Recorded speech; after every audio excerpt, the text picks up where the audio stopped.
Mummy जी गलती की जो आपकी बात मान ली और मायके नहीं गई। बहू लाओ, मुन्ने को मैं तेल लगा देती हूँ। वैसे भी तेल लगाने के बाद तुरंत बच्चे को नहलाना नहीं चाहिए। थोड़ी देर उसे धूप में खेलने दो, तब तक घर के काम कर लो, वरना फिर कहोगे तुम्हें अपने लिए समय नहीं मिलता है। घर के काम करने से नई माँ की अच्छी खासी व्यायाम हो जाती है। फालतू में आजकल की औरतें व्यायाम के लिए पैसे खर्च करती हैं। हमने तो कभी नहीं किया। मंजूला जी अपनी बहू रेखा से कहती हैं। रेखा अपने 40 दिन के बेटे को सासू माँ को देते हुए बोली, मम्मी जी आपने वादा किया था कि अगर मैं यहाँ रही तो मुझे घर का कोई काम नहीं करना पड़ेगा। मैं तो अभी बच्चा भी नहीं चाहती थी, परंतु आपने मुझे इमोशनली ब्लैकमेल किया और मैं बुद्ध थी कि आपकी बात में आ गई।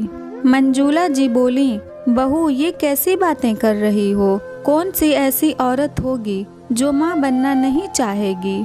अब तुम अपने मायके जाती तो मेरा विकास बेटा पेंडुलम की तरह यहाँ से वहाँ घूमता रहता। अरे सही उम्र पर बच्चा कर लेने से औरत के शरीर को इतनी तकलीफ नहीं होती। 30-40 के बाद औरतें बच्चे करती हैं, फिर अपने वजन को घटाने के लिए लाखों पैसे खर्च करती हैं। रेखा बोली, वो सब तो ठीक है, पर मेरे आराम का क्या? मैंने गलती कर दी जो आपकी बात मान ली और अपने मायके नहीं गई। आप किसी न किसी बहाने मुझे काम में उलझाए रखती हैं। मुझे याद है मेरी दीदी की डिलीवरी के बाद कितने महीने तक वो कोई काम नहीं करती थी और ठाठ से मायके में ही रही। बच्चा संभालने लायक हो गया तब अपने ससुराल गई। मैंने आपकी बात मानकर अपने ही पैरों पर कुल्हाड़ी मार ली। मंजूला जी बोली, बहू अपनी बहन की तो बात ही मत करो, बुरा मत मानना, पर अभी उसकी क्या उम्र हुई होगी, ठीक से उठ बैठ भी नहीं पाती। इतना भारी शरीर हो गया है कि जहाँ बैठती किसी न किसी का सहारा लेकर उठती है। साधारण नाप के कपड़े उसे आते नहीं हैं। सोचो आगे चलकर क्या अपना ख्याल रखेगी? रेखा बोली, मम्मी जी मेरे हर सवाल का आपके पास कोई न कोई तोड़ होता है, परंतु यही तो समय होता है जब औरत को आराम मिलता है, पर मेरे नसीब में आराम कहाँ है? इतना कहकर रेखा सूखे कपड़े को समेटने लगी। अगले दिन रेखा कुछ मसाला पीस रही थी तो मिक्सी खराब हो गई। रेखा विकास से बोली, बिना मिक्सी के मेरा काम नहीं चलेगा, आप नई मिक्सी मंगवा दीजिए। तभी मंजूला जी आईं और बोली, बहू एक शर्त पर ही नई मिक्सी आएगी, जब तुम रोजाना 10 मिनट चक्की पीसोगी। बोलो मंजूर है? रेखा बोली, मम्मी जी ये क्या बात हुई, अब मैं आपकी बातों में नहीं आने वाली। विकास बोला, माँ आज के ज़माने में कौन चक्की पीसता है, मैं मिक्सर ग्राइंडर ला दूंगा, उसमें सब हो जाता है। मंजूला जी बोली, तुम तो चुप ही रहो, ये मेरे और बहू के बीच की बात है, तुम जाओ। विकास चुपचाप वहाँ से चला गया। रेखा उसे हैरानी से देखती रह गई। मंजूला जी ने एक बड़ा सूंठ का लड्डू और हल्दी वाला दूध का ग्लास रेखा की तरफ किया और बोली, बहू आंख बंद करके पहले इसे खा लो और दूध गटक जाओ, फिर मैं तुम्हें चक्की के फायदे बताऊंगी। रेखा बोली, मम्मी जी ये रोज रोज दूध में कभी हल्दी तो कभी केसर, कितने दिन ये पीना होगा? मंजूला जी बोली, बहू ये तुम्हारे और मेरे पोते के लिए बहुत फायदेमंद है, तुम्हारी हड्डियां मजबूत रहेंगी, तभी तो बुढ़ापे में तुम मेरी सेवा करोगी।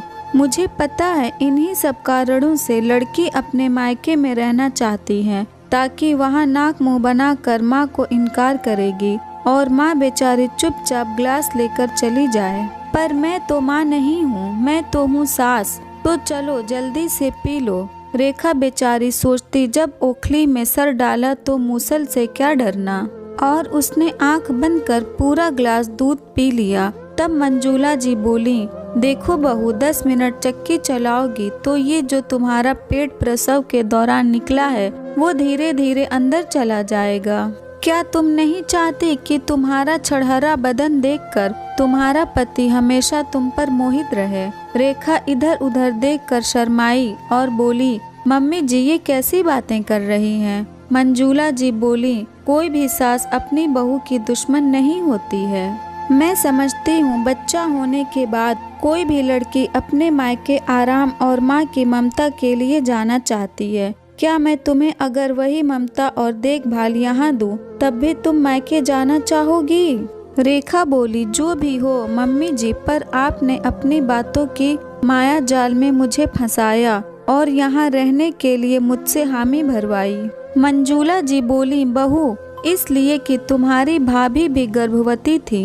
अब एक अकेली तुम्हारी माँ बेचारी अपनी बहू को करे कि बेटी को? मैं तो हूँ ही तुम्हारी देखभाल के लिए। सोचो तो मैंने तुम्हारे साथ तुम्हारी माँ की भी मदद की है। तभी रेखा की माँ का फोन आया और वो बोली, बेटा, आज के ज़माने में कौन सी सास या समधन सामने वाले के लिए इतना सोचती है। तुम्हारी सास ने मुझे वादा किया था कि वो मुझसे ज़्यादा तुम्हारा ख्याल रखेंगी और देखो वो रखती भी हैं। वरना तुम्हारी भाभी के साथ मैं तुम्हारी पूरी देखभाल कर भी नहीं पाती।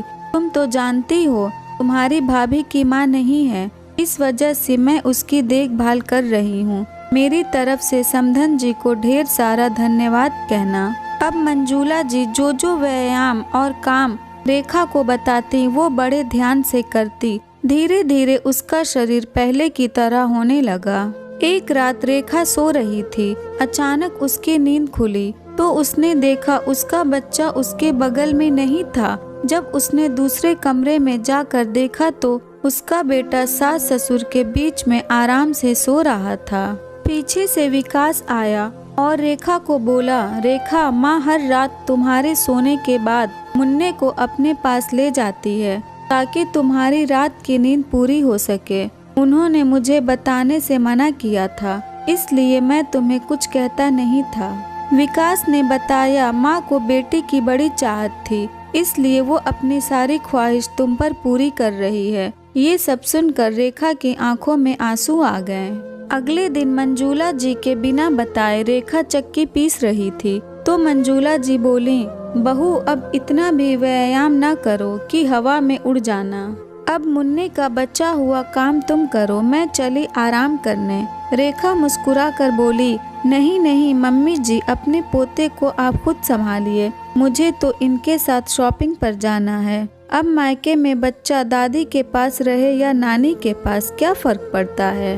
रेखा मुस्कुरा कर कपड़े बदलने चली गई तो मंजूला जी पोते को दुलार करते हुए बोली, देखा मुन्ना, तेरे माया जाल में तेरी माँ ने मुझे फंसा लिया। गलती कर दी जो बहू को मायके नहीं भेजी। विकास सास बहू की बातें सुनकर हंसने लगा। वहीं बच्चे की खिलखिलाहट से घर हर वक्त रोशन रहता। हर लड़की अपने उन दिनों में मायके जाना चाहती है जब प्रसव के बाद कुछ वक्त वो आराम से बिताना चाहती है। अगर ससुराल में भी उतने ही निगरानी से उसकी सास बहू का ध्यान रखे तो क्या कोई बहू मायके जाना चाहेगी? अगर ये स्टोरी आपको अच्छी लगी तो इस वीडियो को लाइक करें और नए हैं तो हमारे चैनल को भी सब्सक्राइब करें।